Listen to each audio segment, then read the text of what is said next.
Nah, riba itu kan hukumnya haram kan. Nah, itu fikihnya kalau Al-Qur'annya kan ada tuh dalil tentang riba. Nah, itu usul fikihnya gitu. Apa-apa gimana? Ulang lagi. Contohnya kayak riba. Kalau riba itu kan haram. Nah, haramnya itu fikihnya. Terus kalau dalil tentang ribanya itu usul fikihnya. Tuh kan nyampur kamu kan. Boleh Coba menambahkan? contoh lain deh. Ya Saya silakan yang Pak, menambahkan. saya mau Bentar. menambahkan. Satu dulu, satu dulu. Siapa? Ya udah Kak, itu dulu deh. Baik, terima kasih Pak. Contoh, la ta'kulur riba. Di sini la ta'kulu dia hukumnya jangan makan. Dia memiliki kaidah haram, yaitu an-nahyu liwujudi tahrim. An-nahyu ini adalah usul fiknya, sedangkan fikihnya jangan makan makanan riba. Contoh lain deh, biar saya yakin kamu paham. Coba jelasin ke teman-temanmu, ayo. Saya Pak, misalkan Ya, silakan Wilda. contohnya itu kayak mendirikan sholat, kayak aqimus sholat itu kan dalam Al-Quran ada kan maka dirikanlah sholat, itu kan hukumnya wajib. Nah, kalau itu dalam usul fiknya gitu. Nah, di fikihnya tuh apa? Kayak kita gimana tata caranya, terus sama pokoknya kalau usul fikih itu apa hukumnya gitu. Hukumnya tuh wajib gitu. Tapi kalau fikih itu tata caranya gitu. Bagaimana sholat yang benar tuh kayak gimana. Ini loh takbiratul ihram tuh begini kayak gini gitu. Dan itu ada rukun-rukun yang wajibnya tuh di situ. Seperti itu, Pak. Nah, yang dilengkapi oleh Wilda dari teman-teman yang lain itu ada kata Al-Quran. Dari tadi nggak ada yang fokus di kata Al-Quran atau Sunnah. Tadi bilangnya hukum, hukum, hukum. Nah, hukum itu diambil dari mana? Kan hukum berbagai undang-undang. Ada di undang-undang Indonesia, undang-undang kitab, Taurat dan sebagainya kan. Nah, maka dari Al-Quran di hukum itu diambil. Gini deh, coba teman-teman tulis dalil syar'i, tulis di kertas masing-masing. Dalil syar'i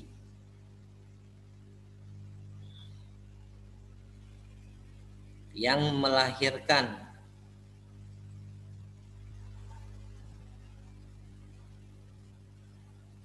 kaidah umum atau qawaid ammah, kaidah umum.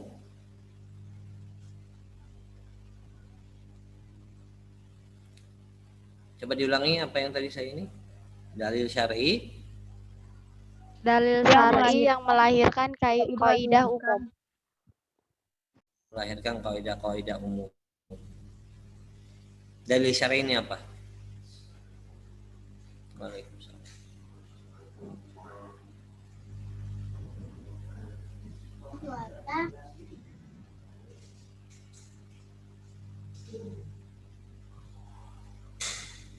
Ayo.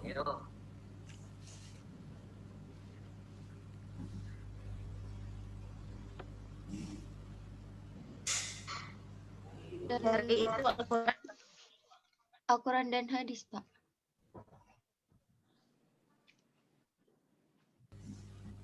Apa? Al-Quran dan hadis, Pak. Al-Quran dan hadis. Terus? Sudah. Ijma qiyas. Ijma qiyas, Pak. Nah, qiyas. Terus? Ijma para ulama, Pak. Sebentar.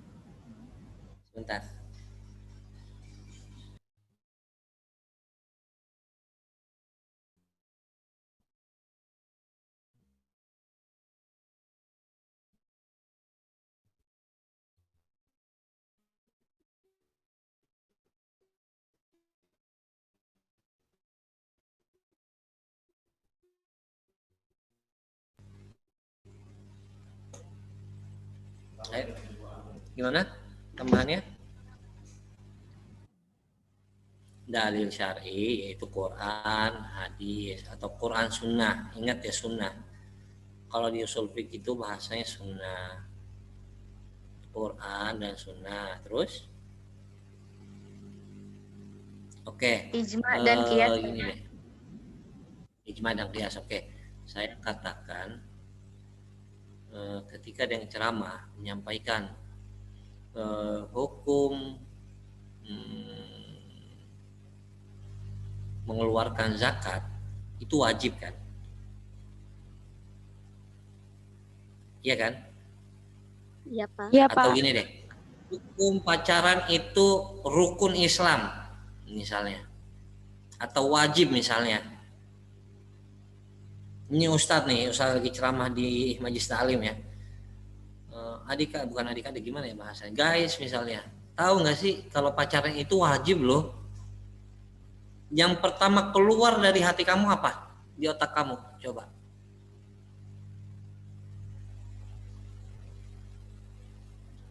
Membantah. Salah. Membantah. Kontra, Terus kalau membantah, terus yang kamu tanyakan apa? dalilnya. Dalilnya dari mana, ya kan? Karena kita punya undang-undang untuk kembali ke situ. Aturannya di mana? Kata siapa? Pacaran itu wajib.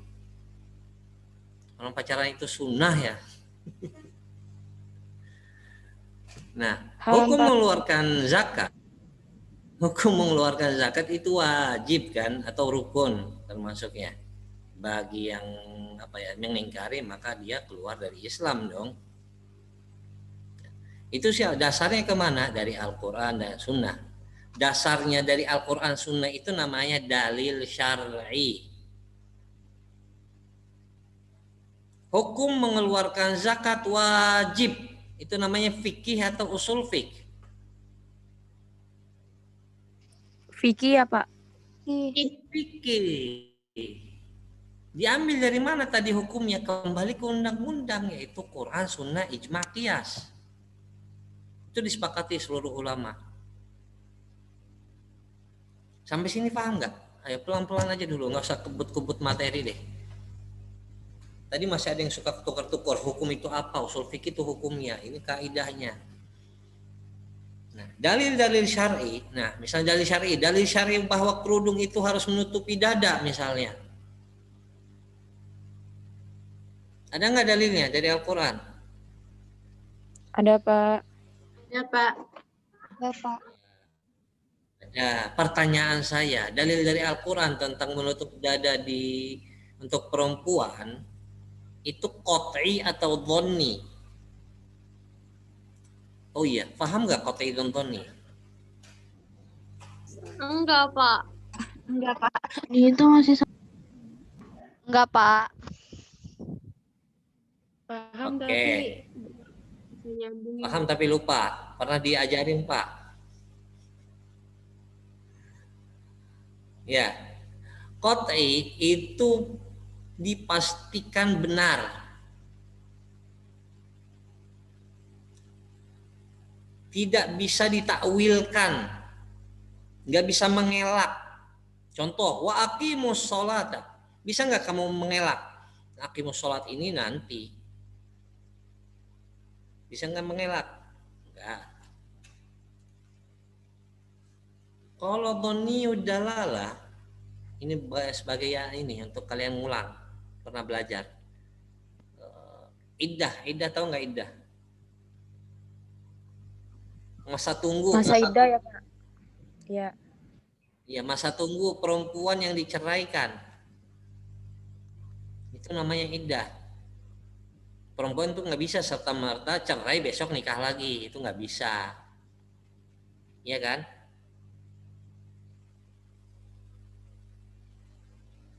Nah, ada dalil yang namanya salah satu quru. Quru di sini ada perbedaan pendapat. Para ulama di sini, Syafi'iyah mengatakan apa, Hanafiyah mengatakan apa. Itu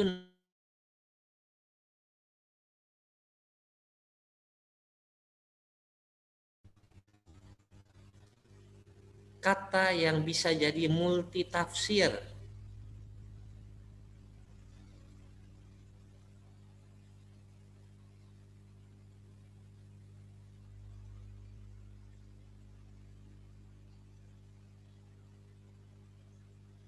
Pertanyaan saya, fikih mengandung multi tafsir atau semuanya nggak bisa diilahkan ke yang lain? Nggak bisa, Pak. Multi tafsir, Pak. Nggak bisa. Apa? Nggak bisa, Pak. Nggak bisa. Oke. Kalau fikih nggak bisa. Enggak. Ketika zaman Nabi, sholat itu rapat saf. Ketika sekarang kita nggak rapat saf atau jaga jarak, sholat kita sah atau enggak? Karena ada uzur. Ada Karena ada kemudarat. Udor. Berarti ada perubahan. Berarti ada beberapa fikih yang mengandung dhanni dalalah. Banyak yang lain. Dah, ini pelan-pelan dulu. Saya balik lagi. Fikih tadi bukan fikih, dalil syar'i. Dalil syar'i itu dikemas, kalian tuh ditaruh di otak kalian. Dalil syar'i itu apa? Quran, sunnah, ijma, qiyas. Saya tahu hukum sholat wajib dari dalil syar'i. Saya tahu hukum pacaran itu nggak boleh dari dalil syar'i. Saya tahu pacaran itu harus lebih dari 10, tahunya dari dalil syar'i. Saya tahu bahwa sedekah itu sunnah dari dalil syar'i. Nah, dalil-dalil syar'i yang melahirkan qaidah atau kaidah umum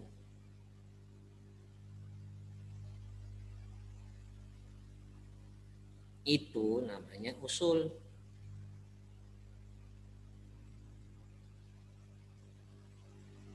Nah, kita ibaratkan tadi es teh manis dengan resep. Kaidah syar'i ini resepnya atau es teh manisnya?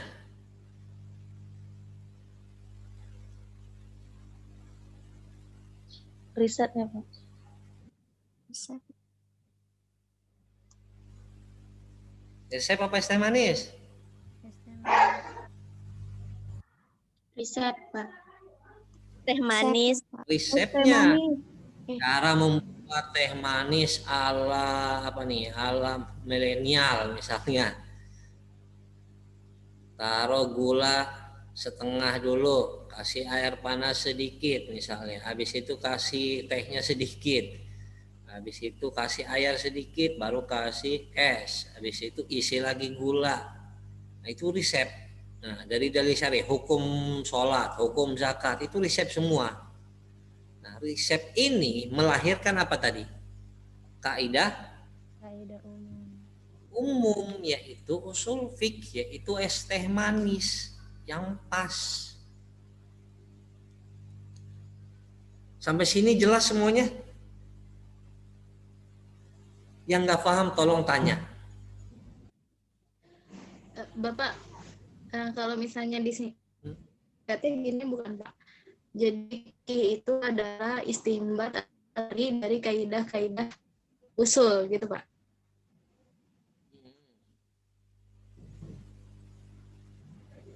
Gitu bukan Pak? Gimana? Ulang. Jadi fikih itu adalah istinbat atau tisari dari usul. Ya, sebentar ini Pak. Ini jawabannya sekarang. Saya ulang lagi. Yang tadi saya suruh kalian tulis apa? Dalil syar'i yang melahirkan Kaidah umum. kaidah umum. Saya sekarang minta kamu baca dibalik dari belakang ke depan.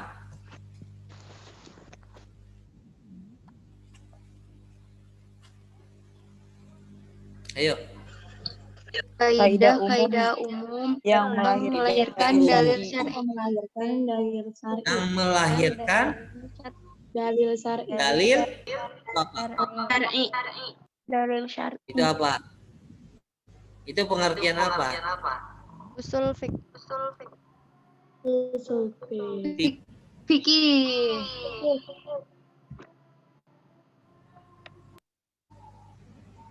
kaidah umum yang melahirkan dalil syar'i. Itu namanya usul. Sampai sini udah ketangkap gak sih? Ini kayak matematika ya, diputer-puter menghasilkan suatu yang sama. Paham sampai sini?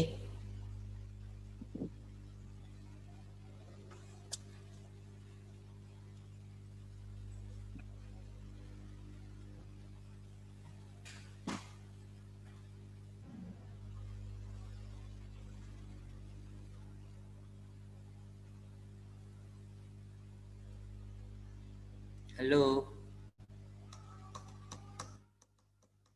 Bapak itu sama-sama melahirkan gitu. Iya. Resep melahirkan es teh manis nggak? Iya, Pak. Es teh manis terlahir dari resep ya sama. Saya cuma pengen nangkep kalian itu harus tahu bahwa hukum fikih itu hukum yang tentang perbuatan kita sehari-hari dari lahir sampai meninggal itu namanya fikih.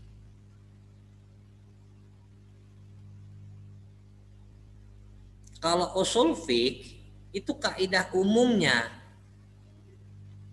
landasan hukumnya.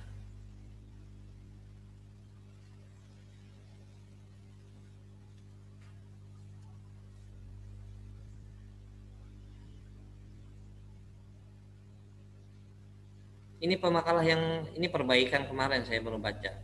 Ini sunnah dan hadis. Apa bedanya sunnah dan hadis? Harusnya apa di sini?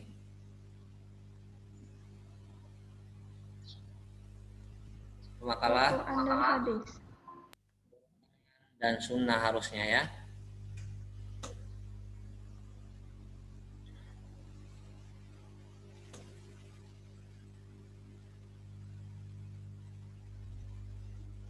Ada pertanyaan di pengertian?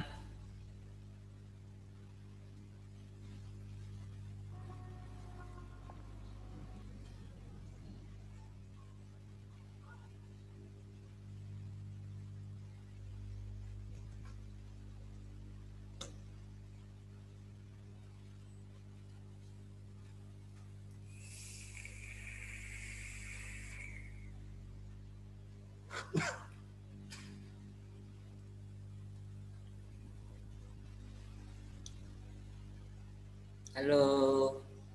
Ini kelasnya kalem semua. Bapak, apa pada rebahan? Ya, Bapak, saya silakan. mau nanya. Tadi kan Bapak sempat singgung qat'i sama zhaniyud dalalah ya. Nah, bisa nggak Pak kalau misalkan dikaitkan dengan kalau fikih itu yang zhaniyud dalalah, kalau usul fikihnya itu yang qat'i? Bisa Nggak bisa. dikaitkan seperti itu nggak Pak? Nggak bisa. Nggak bisa. Qat'i dan dhonni itu nanti ada pembahasannya sebenarnya. Fikih itu ada yang qat'i, fikih itu ada yang dhonni. Kita tahu qat'i dhonni itu dari mana? Itu nanti dari kaidah usuliyah nanti. Itulah yang pembahasan.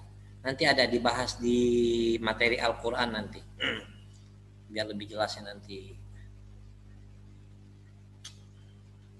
Kalian tuh pernah belajar usul fikih di pondok, tapi mungkin yang kalian diajarkan menghafal kan, menghafal, tiba-tiba hafalannya masuk dikit. Ujian, semua ilmu ditumpahkan di ujian, lulus, nggak dibawa pulang kan, yang ditumpahkan di kertas ujian. Makanya sekarang kepalanya kosong. Bener gak? Bener, Pak. Bener, Pak.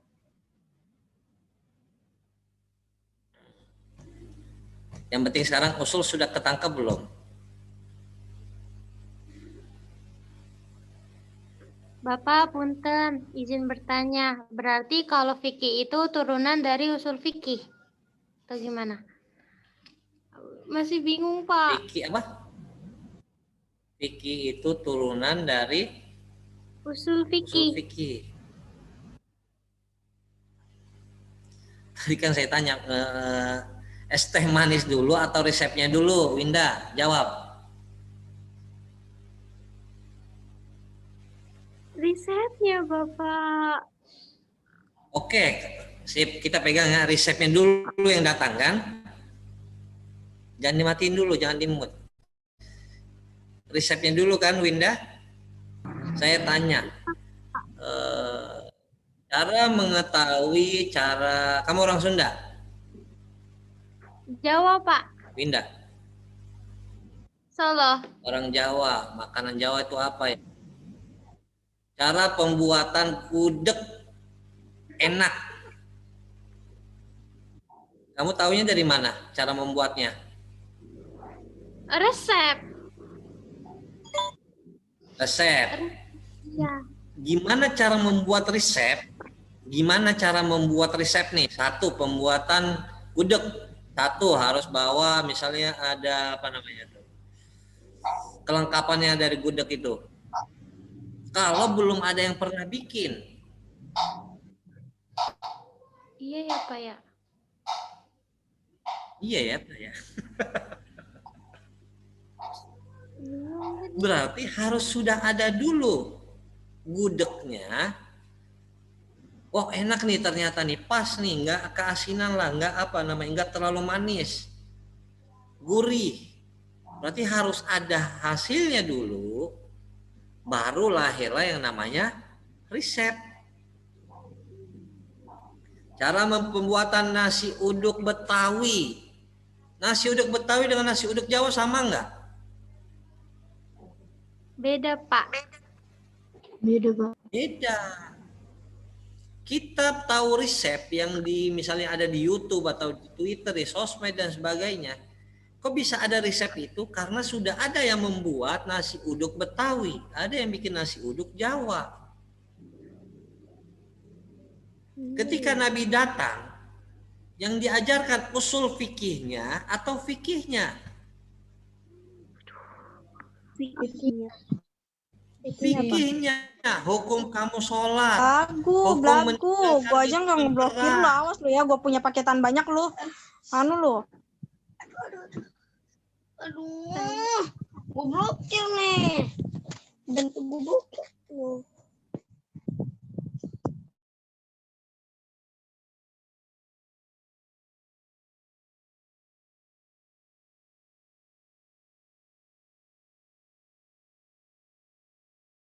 Maaf, kakak tolong diperhatikan ya audionya.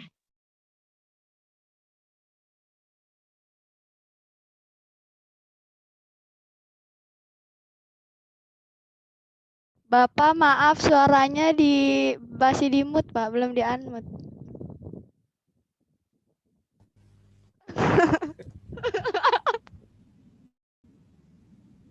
Terima kasih Hamidah.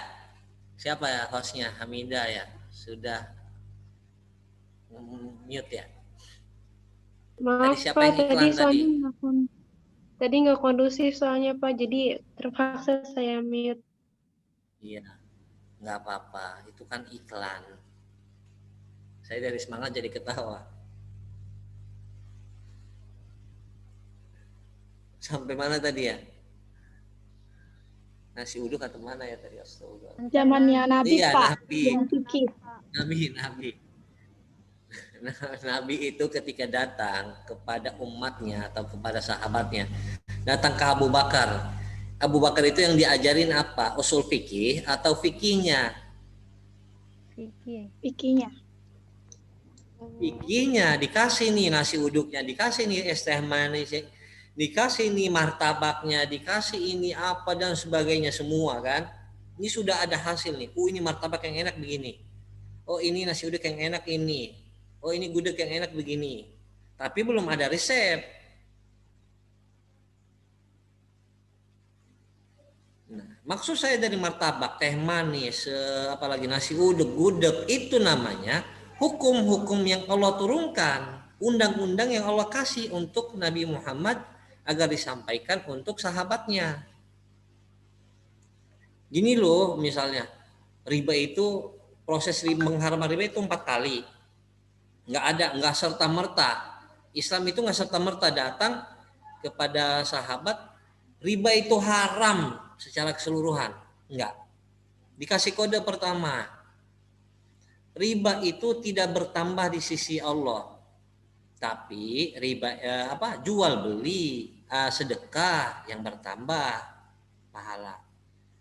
Ada enggak dari nada ini, dari wahyu ini Allah melarang riba?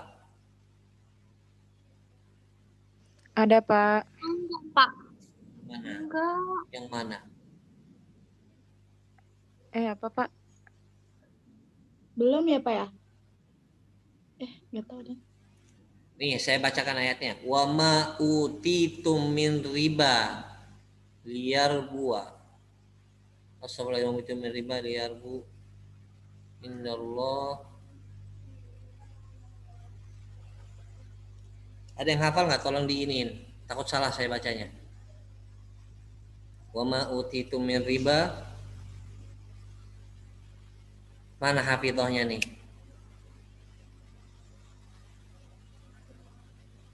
Yang hafidhah 30 juz enggak melanjutkan, maka ilmunya tidak bermanfaat.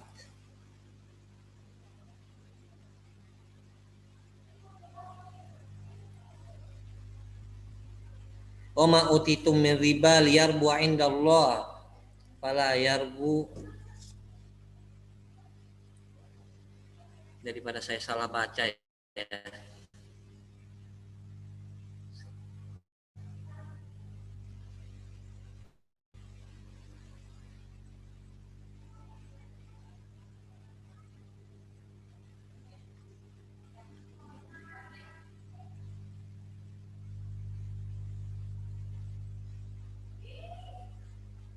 Wa ma utitum min riba liyarbu fi amwalin nasi fala yarbu indallah. Nah, ayat ini menunjukkan bahwa kalianlah umat Quraisy, bangsa Quraisy, jika melakukan amwalin nas fala yarbu indallah. Itu tambahan. Suara saya putus-putus nggak? Iya, Pak. Tadi dengar Pak. Ulang ayatnya. Wa ma utitum min riba liyarbu fi amwalin nas. Ini adalah khitab. Ini adalah risalah dari Allah kepada kaum Quraisy. Apa yang kalian laksanakan dari riba? Apa itu riba? Saya tanya dulu deh. Riba dulu deh. Apa itu riba?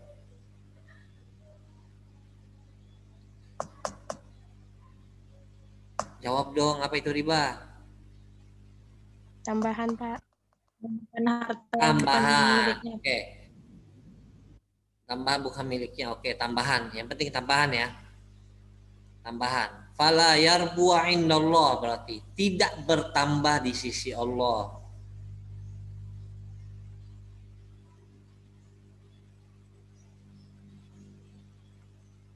Berarti riba itu nggak bertambah di sisi Allah. Dari ayat ini ada nggak yang menunjukkan bahwa riba haram atau riba itu dilarang?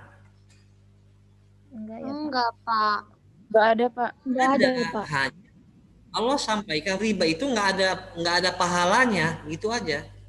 Berarti proses pertama, kode pertama dari Allah kepada kaum Quraisy yang suka melakukan riba itu nggak ada pahalanya, tapi nggak apa-apa, lakukan aja. Lalu Allah turunkan ayat selanjutnya, nggak langsung, seminggu kemudian atau 2 minggu kemudian. Allah menceritakan bangsa-bangsa terdahulu. Fabidhulmi minal ladzina hadu harramna alaihim thayyibat uhillat lahum wa bisaddihim an sabilillahi wa aklihimir riba wa qad nuhu anhu. Nah, Allah menceritakan kaum terdahulu yaitu bangsa Yahudi. Allah mengharamkan riba untuk bangsa yang Yahudi, tapi mereka melakukannya. Maka Allah memberikan sanksi kepada mereka. Pertanyaan saya, ada enggak dalil haram riba? Enggak, Pak. Nggak ada, ada, Pak. hanya menceritakan masa lalu. Itu kode kedua. Karena mereka makan riba, maka Allah dulu berikan sanksi untuk umat-umat Yahudi. Lalu ada ayat ketiga, sebulan kemudian misalnya turun kepada Nabi, ya ayyuhalladzina amanu la ta'kulur riba adha'afan mudha'afah. Wahai orang-orang beriman, janganlah makan, ya ayyuhalladzina amanu la ta'kulur riba. La ta'kulu di sini dalil nggak mengharamkan riba? Iya, Pak. Iya, Pak. Dalil. Dalil. Tapi yang diharamkan hanya ada istisna-nya. La ta'kulur riba adha'afan mudha'afah. Arti adha'afan mudha'afah di sini adalah berlipat ganda. Berarti di sini ayat ini ketika Allah turunkan hanya mengharamkan riba yang berlipat Ganda. ganda. Riba yang kecil-kecil masih boleh. Itu namanya proses Islam. Itu pelan-pelan, nggak bisa langsung. Kamu nggak pakai kerudung berarti kamu kafir, kamu halal darahnya, itu nggak bisa. Itu bukan Islam. Memang ada hadis mengatakan nih, contoh, orang yang nggak ikut sholat jamaah maka halal darahnya. Nah kalau kita ketika dakwah bawa hadis yang seperti itu, siapa yang mau masuk Islam kan?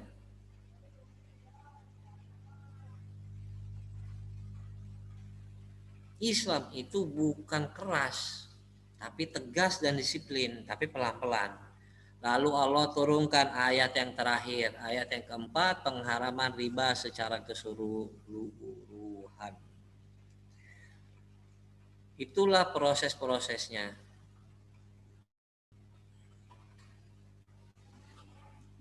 Proses-proses yang tadi saya sebutkan itu namanya racikan nasi uduk, racikan pengharaman riba. Nggak langsung, cara membuat es teh manis langsung taruh air, taruh gula, kasih orang, nggak begitu. Tapi ada prosesnya pelan-pelan sampai dapat hukum yang paling sesuai dengan kehidupan manusia. Belum lagi pengharaman khamar. Allah itu nggak langsung mengharamkan khamar. Pernah belajar kan?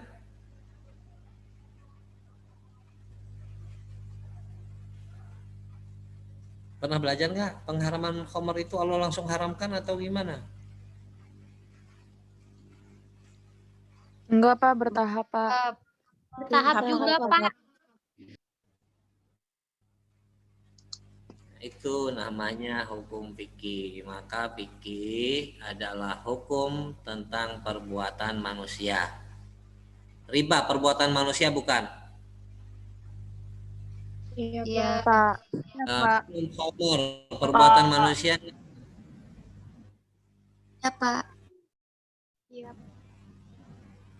Iya, apalagi ya? Pacaran perbuatan manusia bukan? Ya, Pak. Iya, Pak. Benar, Pak. Sholat, zakat, dan sebagainya itu semuanya masuk perbuatan manusia. Kalau usul hanya kaidahnya, resepnya. Oh ini semuanya dalil-dalil ini yang menunjukkan bahwa ini jadi haram. Itu namanya kaidahnya.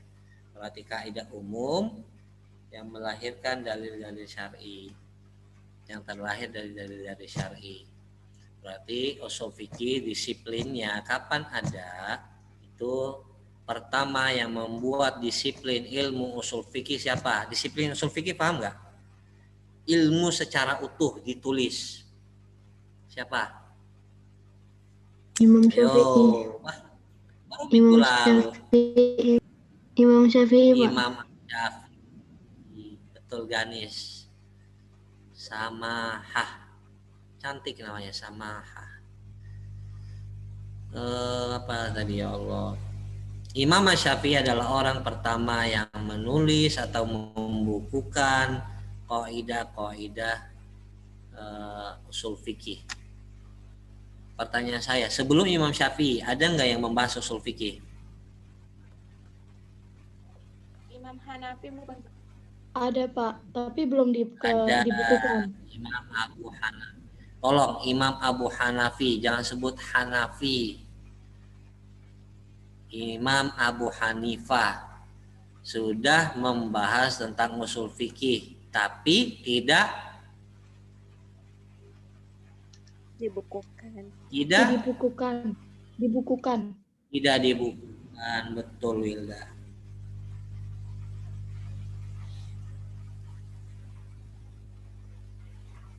Gini Ustaz, Pak, mau kalender duduk iking. Saya Hanifah.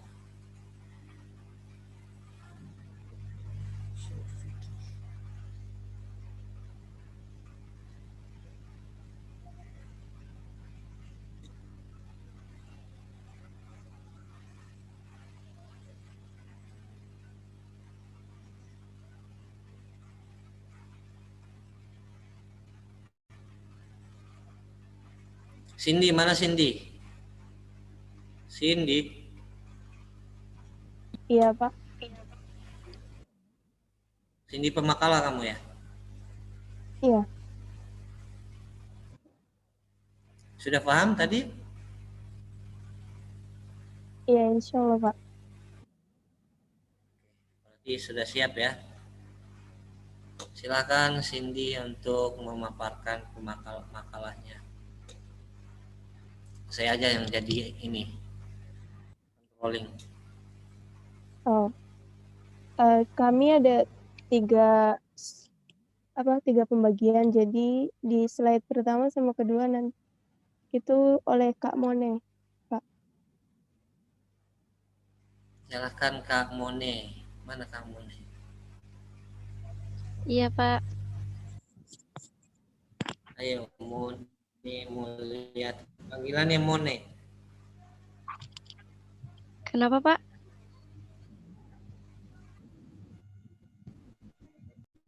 Panggilannya Mone. Iya, Pak. Mone. Mone.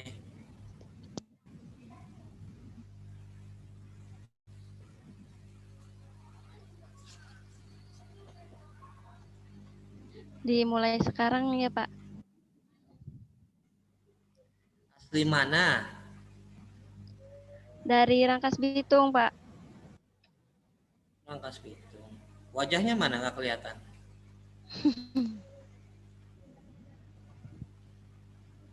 Ya, silakan Mon. Bismillahirrahmanirrahim. Baiklah, saya akan menjelaskan tentang pengertian dan rukun hukum syar'i.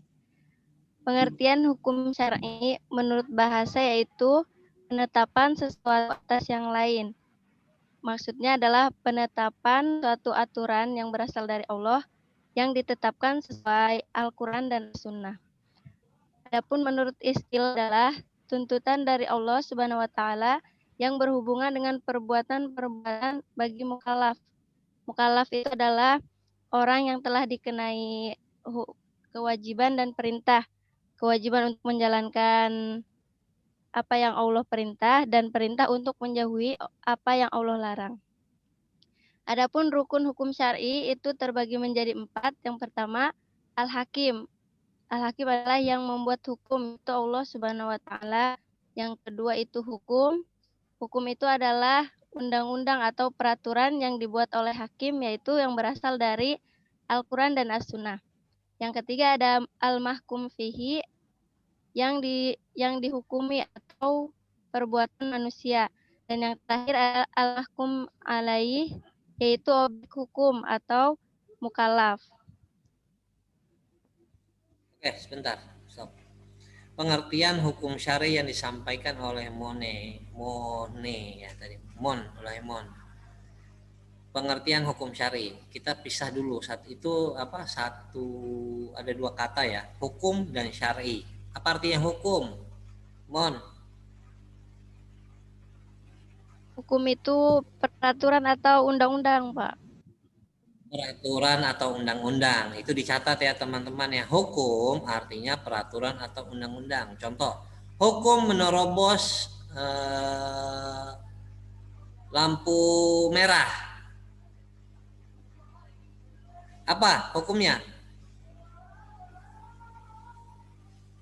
Dilarang. Iya, pasti dilarang. Apa hukumnya? Hukumannya apa? Tilang, Pak. Ditilang, Pak. Dihukum, Pak, ditilang. Hukum menerobos apa lagi ya? Pacar temennya. Dilabrak, Pak. Dilabrak. Betul. Cerdas sekali. Ya, berarti hukum di sini adalah undang-undang atau peraturan biar kita tahu batasannya. Oh, kalau kita nerobos pacar teman maka siap-siap dong dilabrak. Kalau kita nerobos lampu merah, siap-siap ditilang, siap-siap kena kecelakaan dan sebagainya. Maka hukum yang disampaikan sama Mone di sini adalah peraturan atau undang-undang. Sekarang kata syar'i, apa artinya syar'i?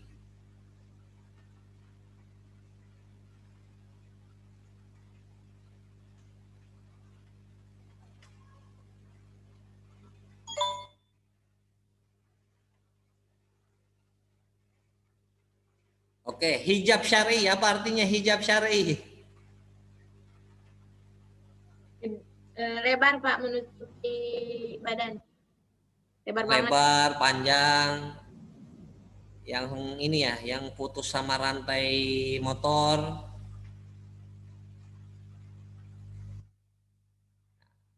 Kalau itu kenapa bisa lebar atau gede? Itu kenapa dikatakan syar'i?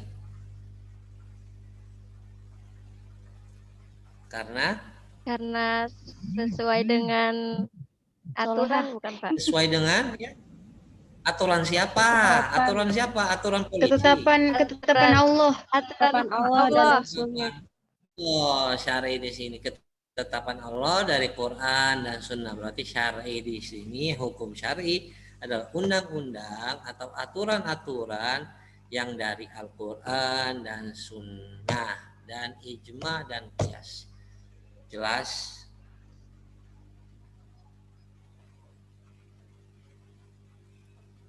Anak-anakku jelas?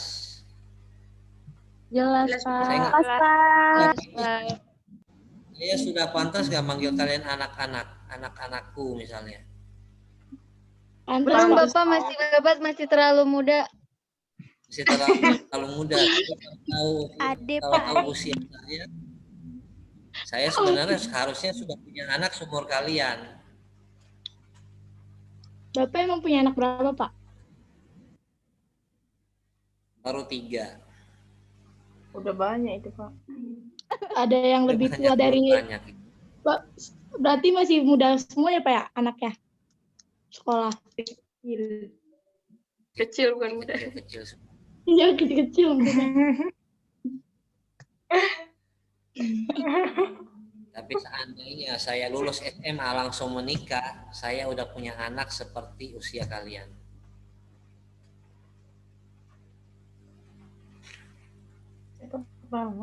Selanjutnya ini sampai sini udah paham? Paham, Pak. Alhamdulillah, Pak. Ya Allah, Pak. Oke, kalau saya panggil anak-anakku, tolong yang menerima terima, yang tidak ya nggak apa-apa. Saya anggaplah kalian seperti anak santri saya. Rukun hukum syar'i. Rukun itu adalah fondasinya hukum syar'i. Contoh misalnya, ketika kamu sholat tapi tidak melaksanakan takbiratul ihram, sah nggak sholatnya? Enggak, Pak. Enggak, Pak. Karena takbiratul ihram adalah rukun peran. Contoh, kamu menikah tapi nggak ada wali, bapak kamu nggak merestui, sah nggak nikahmu? Enggak, Pak. Enggak, Pak. Tidak sah karena bapak atau wali adalah rukun untuk nikah. Nah, sekarang kita bahas rukun dari undang-undang Al-Quran, Sunnah, Ijma, dan Qiyas. Yang pertama yang disampaikan Mone tadi Al-Hakim. Siapa Al-Hakim ini? Apakah hakim ini di hukum syariah adalah kelompok? Ada panitianya? Allah, Pak. Allah. Ada panitianya enggak? Penanggung jawabnya? Nggak ada. Ada, Pak. Nggak ada, Pak. Contoh, kamu di pondok itu ada yang namanya proker ya, program kerja untuk pengurus mudabir. Iya, Pak. Iya, Pak. Itu bikin apa? Bikin apa di situ? Bikin program Aturan dan sanksi kan? kerja. Iya, Pak. Iya, Pak. Aturan dan sanksi, program kerja selama setahun menjabat dan sebagainya. Nah, tapi di sini Al-Hakim hanya sendiri. Hanya Allah Subhanahu wa taala yang menjadi pembuat aturan tersebut, pembuat hukumnya.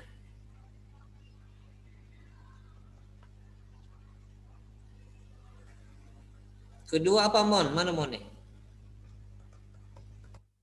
Iya, Pak. Kedua apa Mon?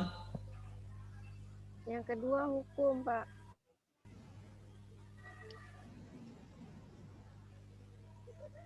Apa? Hukumnya.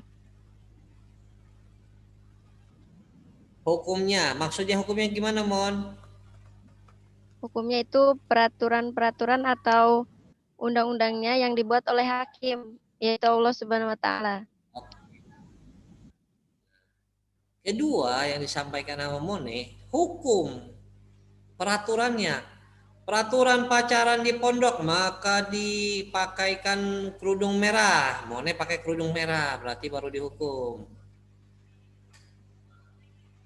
Ya kan? Nah, hukum di sini adalah peraturan yang Allah buat. Yang ada di Quran dan Sunnah. Ketiga apa, Mon?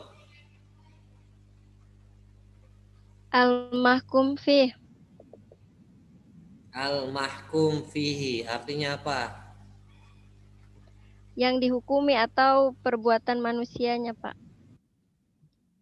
Perbuatan yang dilakukan oleh manusia ketika takbiratul ihram itu namanya mahkum fihi. Ketika berhubungan dengan laki-laki itu pacaran itu namanya mahkum fihi. Ketika maling, ketika minjam, ketika menyewa, ketika mengupah itu semuanya namanya mahkum fihi. Memberikan warisan ke ahli waris mahkum fihi. Terakhir apa Mon? Terakhir al-mahkum alaih atau orang yang dikenai hukumannya itu, Pak. Manusia. Bukan dikenai, dibebankan. Al-mahkum alaihi adalah orang yang dibebankan hukum tersebut. Seandainya Allah tidak membuat aturan bahwa yang maling tidak dipotong tangannya, kira-kira dunia ini aman nggak? Enggak, Pak. Ketika Allah tidak membuat aturan bahwa harus ada nikah, tata cara nikah, kira-kira pelacuran makin merajalela nggak? Iya, Pak. Iya, Pak, merajalela. Maka aturan yang Allah bikin ini membebankan orang mukallaf. Sampai sini yang ada pertanyaan tanya sebelum kita jauh melebar. Semakin ke sana semakin pusing. Ini sebenarnya masih banyak nih slide-nya. Nggak bakal kita bahas semua. Minggu depan, sebagian minggu depan aja.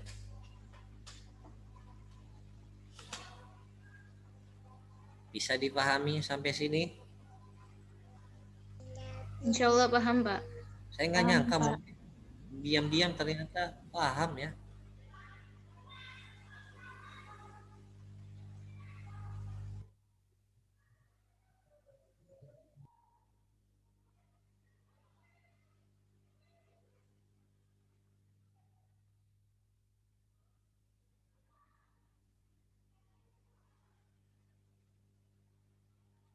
Mon, nggak ditulis ya Mon, yang di grup semalam.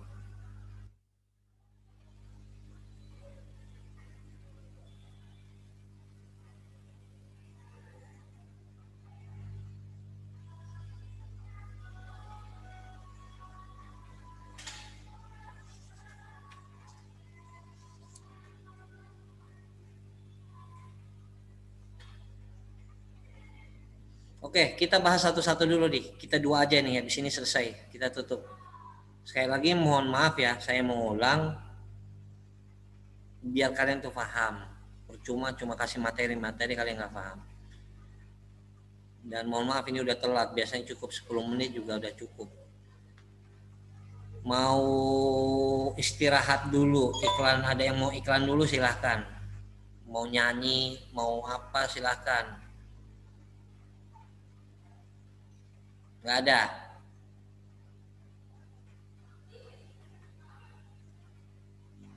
Ini antara kelasnya orang yang manut semua atau kosmanya yang galak. Kelas ini emang manut-manut semua Pak, alhamdulillah. Manut, bukan kosmanya yang galak ya, Aminda? Enggak Pak. Insya Allah enggak Pak. Oke, hakim ya, kita bahas nih satu-satu. Pertama mengenai hakim. Tadi maunya apa hakim? Ada yang nggak ikut campur nggak dari membuat? Iya, ada yang ikut campur nggak dalam menulis undang-undangnya hakim? Presiden gitu atau presiden? Ada nggak? Ada Pak. Ada. Maka kita sepakati hakim di sini adalah murni adalah Allah Subhanahu wa taala.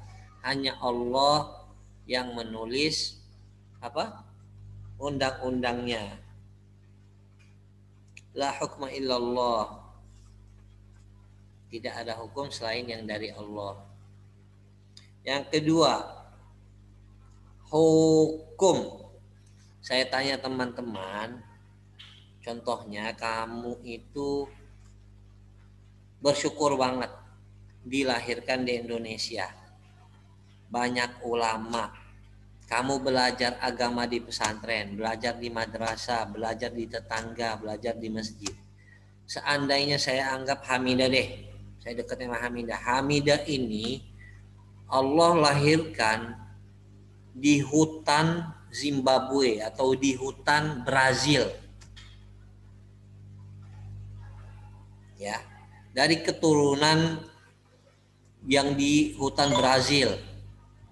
Saya tanya, Hamidah bakal bisa baca Al-Quran nggak? Bakal tahu hukum Allah nggak?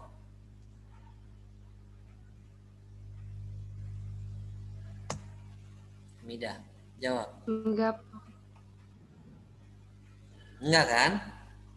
Bisa jadi Kristen, bisa jadi ateis dan sebagainya kan, belum tentu Islam. Maka kalian nikmat paling besar bersyukurnya lahir di Indonesia dari keturunan Islam. Maka keluarlah istilah Islam KTP, Islam lahir lah, Islam keturunan lah. Nah itu adalah nikmatnya sebenarnya. Kemarin teman saya habis menerapi pasien. Menerapi itu bukan karena sakit sakit fisik ya, tapi sakit secara batinnya. Dia menerapi pasien usianya seumuran kalian kayaknya. Lebih, umurnya 24 tahun. Kamu sholat gak? Sholat. Tapi disuruh baca Al-Fatihah. Silakan buka mushaf, buka surat Al-Fatihah. Dia nyari-nyari ke tengah-tengah, mana ya Al-Fatihah ya. Saya kalau tanya sama kalian, buka surat Al-Fatihah, otomatis yang kalian buka di halaman berapa? Halaman depan Pak. Pertama Pak. Paling pertama kan? Ini masih ada kok di sekitar kita, di masyarakat kita, orang yang berpendidikan umum tinggi, tapi nggak tahu letak surat Al-Fatihah itu di mana. Nah, maka pertanyaannya yang saya tanyakan, hukum yang Allah buat ini perlu nggak ada perantara? Perlu Pak. Perlu Pak. Perlu Pak. Seandainya Allah itu tidak memberikan nabi,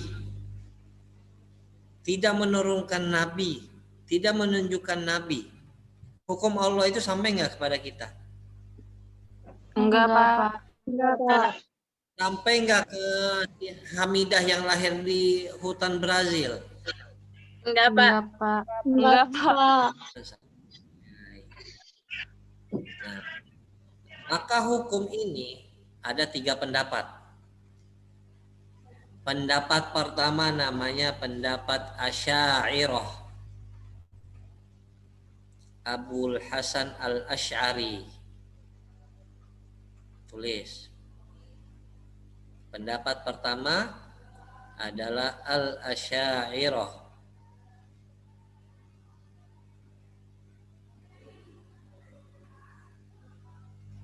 Ya, pencetusnya namanya Abul Hasan al-Asy'ari. Ya, balik lagi fokus ke sini. Abul Hasan al-Asy'ari mengatakan, akal ini sebenarnya Allah ciptakan bisa kok membedakan mana yang baik, bisa membedakan mana yang buruk, ya kan?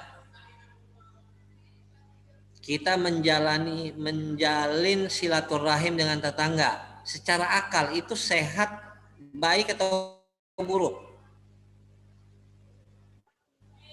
Baik. Sehat, baik, Pak. Baik. Pak. Kita memberikan pakaian atau hadiah atau hibah kepada orang lain secara akal kita, tanpa kita tahu ada nabi ya, tanpa ada aturan. Akal kita membenarkan hal itu enggak? Iya, Pak. Iya, Pak. Oke. Sip. Saya tanya lagi. Secara akal kita, pacaran itu hal yang baik nggak? Enggak, Pak. Enggak, Pak. Enggak, Pak. Enggak, siapa enggak? Nggak boleh bilang enggak. Nanti ada yang protes di kelas yang punya pacar. Enggak. Enggak kok, Pak. Pacar saya ngasih saya semangat, ngasih saya makan, ngasih saya uang jajan. Itu secara akal baik dong. Tapi lebih banyak mudorotnya, Pak. Kita belum bicara mudorotnya. Kita di kebaikan dulu. Ya. Dia ngasih motivasi, dia ojek dadakan, apalagi. Bawain martabak ke rumah, Pak. Ngasih martabak ke orang tua kita tuh. Berarti ini curhat nih Hamidahnya. Enggak, Pak. Oke. Nah, secara akal kita sudah bisa sebenarnya, kata Abul Hasan Asy'ari, kita bisa menilai mana yang baik, mana yang buruk tanpa ada perantara. Tapi kata Abul Hasan Asy'ari, jikalau tidak ada undang-undang yang menunjukkan mana yang baik, mana yang tidak baik, maka akal ini bisa mengikuti hawa nafsu.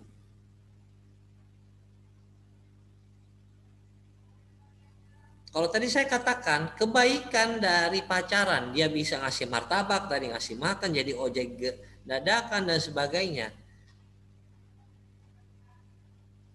Pegangan tangan doang, Pak, itu kan kebaikan. Dia mencegah saya dari tabrakan motor, dia melindungi saya ketika merangkul saya. Secara logika kita atau akal kita, itu hal yang baik nggak? Kamu dirangkul oleh pacarmu, saya tidak mau kamu terkena tiupan angin pun saya tidak terima kamu ditiup. Maka saya ingin menjagamu untuk selamanya. Gimana? Secara akal kita ini, itu hal yang baik nggak? Baik, Pak. Baik. Baik, Pak.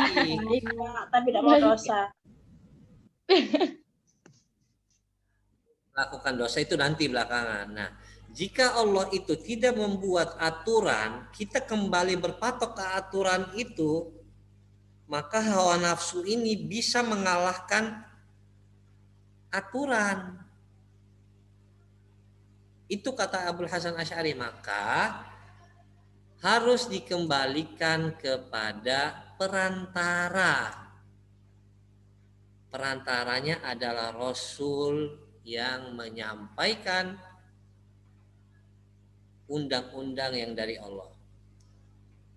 Akal memang bisa membedakan. Ditulis Imam Abul Hasan Al-Asy'ari, pendapat Imam Al-Asy'ariyah, bahwa akal bisa membedakan mana yang baik, mana yang buruk, tapi membutuhkan tapi melalui perantara.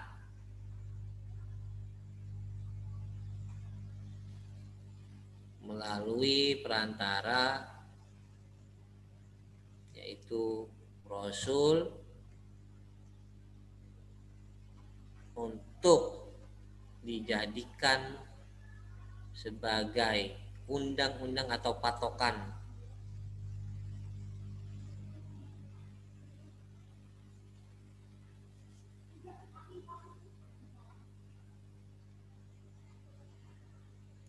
Maka jika sudah ada patokannya, mungkin nggak kamu dihisab atas sesuatu yang kamu tidak ketahui?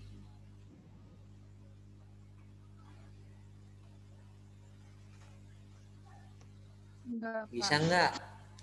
Enggak, Pak, karena kita Masyarakat nggak tahu. umum nih masih melakukan riba, apakah Allah hisab mereka? Enggak. Tapi dihisab karena dia tidak mau mencari ilmu. Orang yang mabok, apakah dihisab? Enggak, karena dia nggak tahu ilmunya. Tapi dihisabnya dia nggak mau cari tahu ilmunya. Pendapat kedua tentang hukum. Ini udah terakhir closing. Nggak usah dibahas, masih banyak banget. Pendapat Mu'tazilah. Pendapat Mu'tazilah di sini tidak membutuhkan perantara. Hukum itu tidak membutuhkan perantara. Hukum Allah itu tidak membutuhkan perantara. Cukup akal yang membedakan, yang menerima kebaikan dan menjauhi sesuatu yang berbahaya.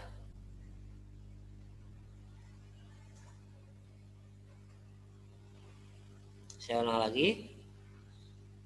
Pendapat kedua adalah pendapat Mu'tazilah. Pencetusnya Wasil bin Atha. Pendapat Mu'tazilah di sini tidak perlu ada perantara. Hukum Allah ini atau hukum hakim ini tidak perlu perantara, tidak perlu Rasul maksudnya. Karena tidak perlu Rasul bukan berarti dia tidak percaya Rasul ya. Maksudnya ini gini loh. Orang kayak Hamidah yang lahir di hutan Brazil, dia nggak perlu ada ustadz misalnya. Dia harus bisa membedakan mana yang baik, mana yang tidak baik sendiri. Tanpa dia bilang nanti di akhirat, saya nggak diajarkan Pak, ustadznya tidak menyampaikan ilmunya ke saya Pak. Guru yang sebelah tetangga saya nggak menyampaikan kalau ini tidak boleh.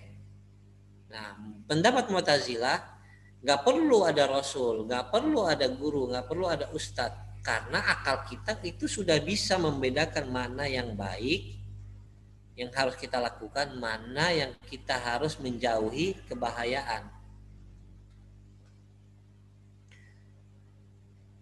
Jelas Yunita?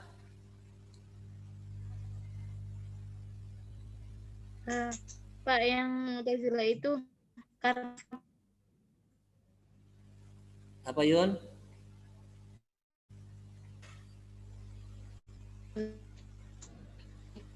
itu tidak perlu perantara.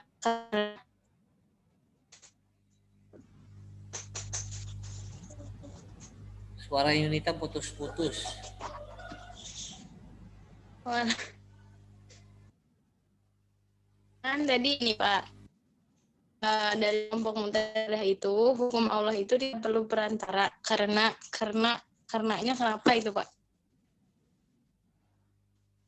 Bukan tidak perlu, tidak mesti ada perantara, karena Mu'tazilah mengatakan akal itu sudah bisa berbuat kebaikan dan menjauhi sesuatu yang berbahaya.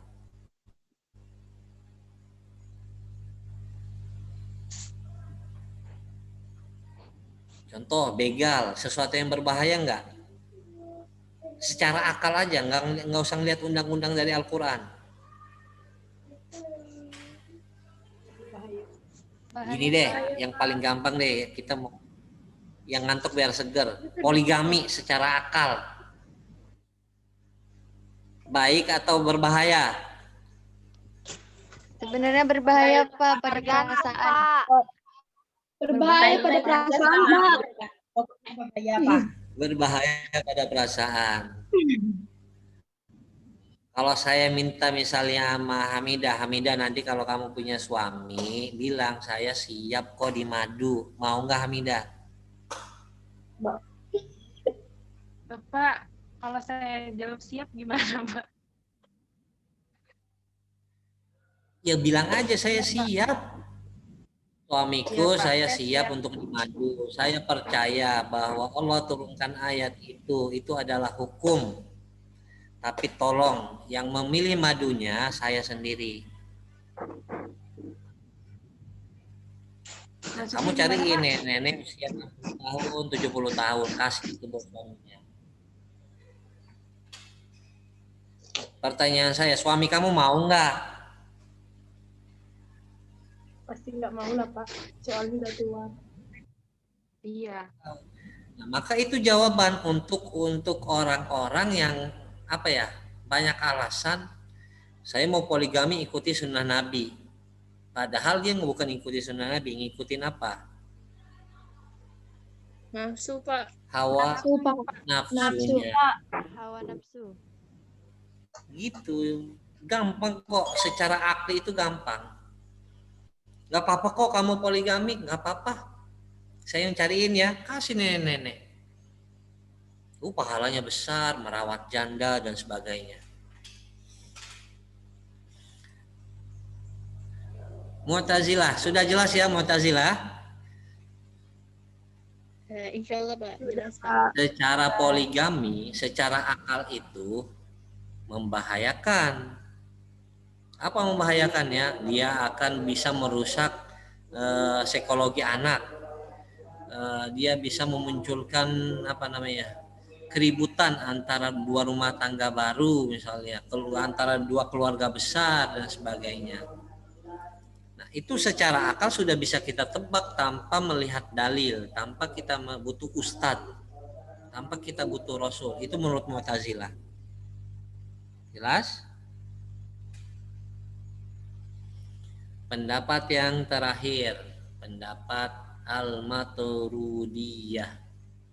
Al-Maturidiyah.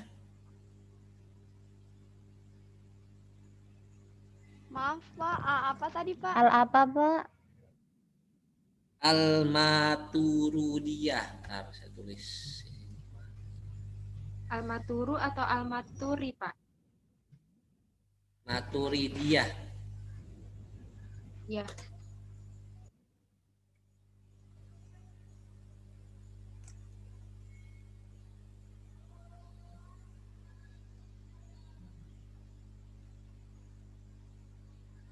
Nah, yang Al-Maturidiyah di sini, Maturidiyah ini kombinasi antara Mu'tazilah dengan Asy'ariyah.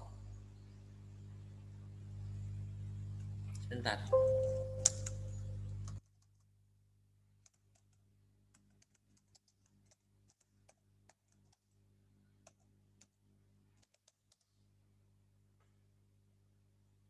Kelamaan kita belajar ini.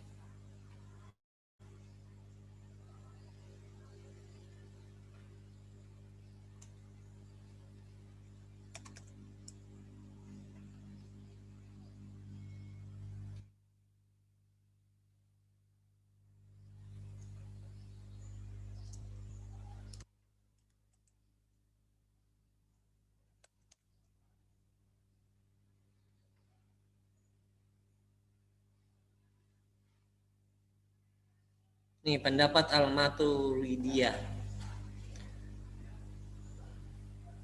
Ini akidah ya sebenarnya ya. Al-Maturidiyah, Asy'ariyah ya.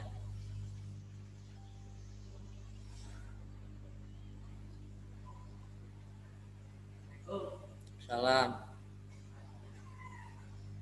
Rob? Baru datang.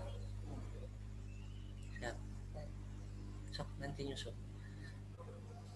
Nah, Al-Maturidiyah di sini dia kombinasi antara Asy'ariyah dengan apa tadi ya Allah? Mu'tazilah.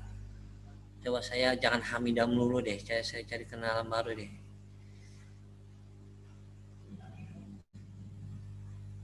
Alifiyah.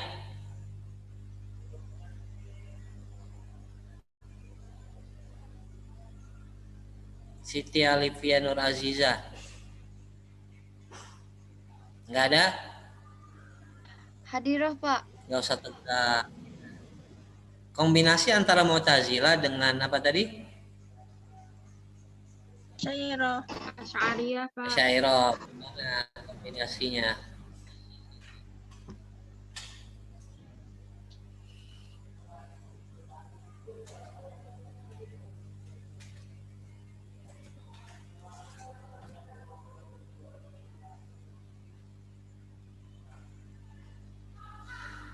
Gimana Siti Alifiyah? Oh, jadi percampuran antara ini, Pak. Pendapat Iya, Asy'ariyah sama gimana? Mu'tazilah. Gimana?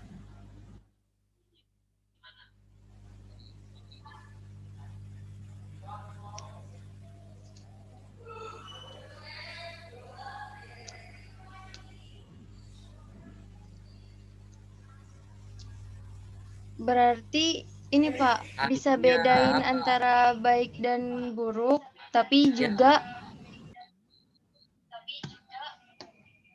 tapi tidak butuh perantara gitu, Pak.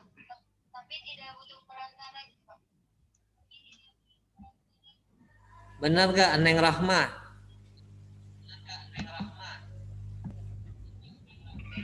Iya, Pak. Kombinasi Mu'tazilah dengan Asy'ariyah begitu? Enggak, Pak. Coba Hamidah lagi deh, biar cepat selesai nih.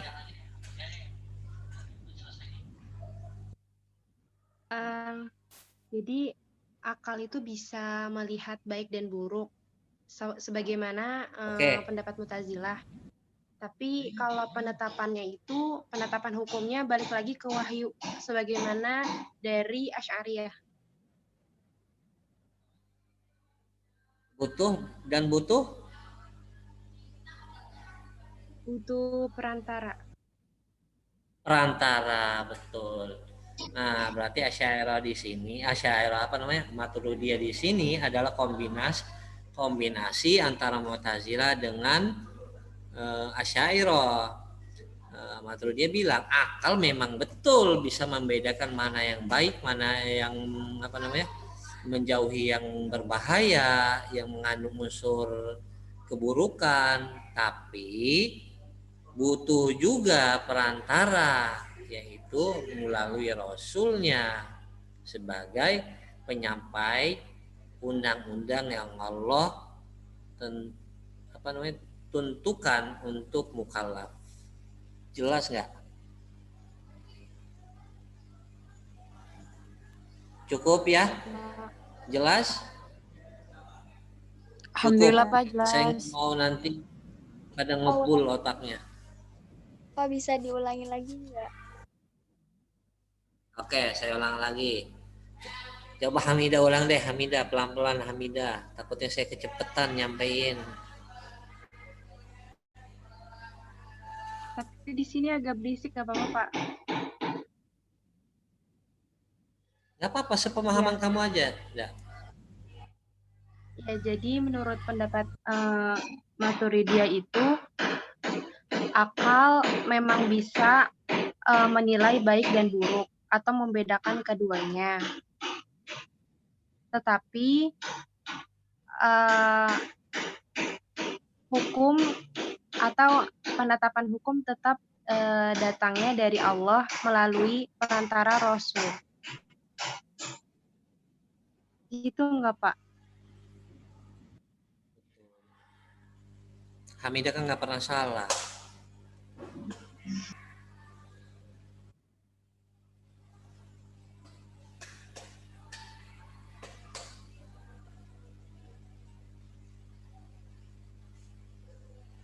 Cukup ya? Ada yang belum paham, tolong tanya. Kalau nggak japri. Kalau nggak japri di grup ya. Soalnya banyak yang japri saya nggak saya baca. Bukan saya nggak mau jawab, karena emang sibuk. Seandainya saya pengangguran ya saya balesin tuh satu-satu.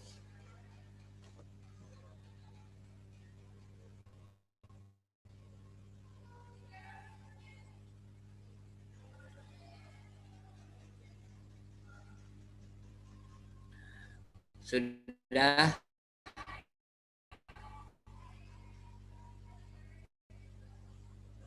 Hamidah emang dari Brazil ya aslinya? Enggak, Bapak. Dari Dari mana? Kebon Jeruk. Dari Kebon Jeruk, Pak. Betawi.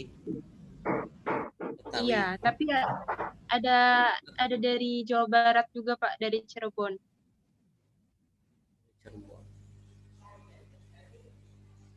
Ada campuran Cina Benteng juga, Pak. Ada Cinanya juga? Iya, Cina pinggiran mungkin, Pak. Soalnya kan dulu kan masih banyak orang Cina ya, Pak.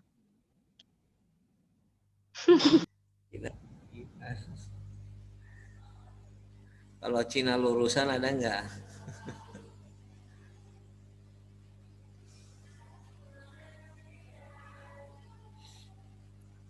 Hamidah Nuroh. Oke, yakin nih nggak ada yang mau nanya? Hakiki lagi di mana?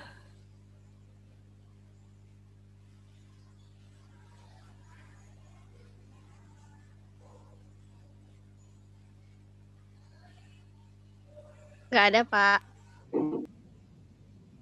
Nggak ada pertanyaan, baiklah. Terima kasih kepada pemakalah ya. Siapa tadi pemakalahnya tadi? Mone ya, Mone. Untuk yang lain nanti minggu depan, sabar. Saya nggak butuh materi banyak-banyak, tapi kalian nggak paham, tolong ya kondisikan ketika misalnya pertemuan dengan saya, tempat yang nyaman, tempat yang kondusif lah. Karena usul fikih ini bukan kayak fikih ya kamu belajar hukum misalnya hukum puasa, ya jelas yang dimakan membatalkan, yang itu kan gampang ya, karena memang sudah belajar terus menerus dari kecil sampai besar, kebiasaan. Tapi kalau usul fikih ini butuh otak itu diputer-puter kanan kiri.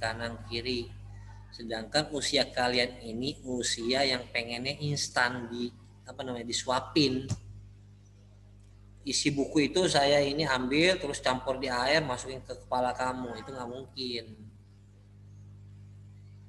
Nah, saya bilang cukup materi sedikit yang saya sampaikan cuma 10 menit, sisanya tinggal kita interaktif ya, tanya jawab, cukup. Daripada kuliah dikejar kebut materi, kamu nggak paham, keluar dari situ belajar usul fikih nggak pernah belajar sih, tapi nggak tahu dosen ngomong apa ya.